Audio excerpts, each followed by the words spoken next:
What do you need most in a friend right now? Ito yung topic namin kanina sa car. Different na kasi compared sa early 20s and sa teenage years natin. So, kung before, available ang friends, mas more on fun times. Ngayon na nagmamature na, mas preferred na nating homebody tayo, mas focus na tayo sa careers natin, and maybe love life and family. Ang hinahanap ko sa friendship ngayon is just genuine support. That's it. And gusto ko talaga yung nag-grow kami together. Wait, I wanna ask the same question. Oh, bakit? Iba yung...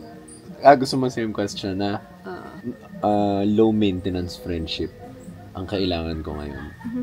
Kasi dati nung mga 19, 20, 21, syempre gusto mo lagi mo kasama friends mo, gusto mo lagi kayong pumaparty, nag-hangout, whatever. Yeah. Ngayon gusto ko sa kaibigan, yung parang pag hindi mo nakita, hindi mo nakita ng matagal, tas nagkita ulit kayo, parang close na close pa rin. Ano mo yun? Actually, pag nagbaband kami ng mga high school barkada ko ngayon, para pa rin kaming bata. Sa friends ko ako, feeling ko bata pa din ako. Ganon.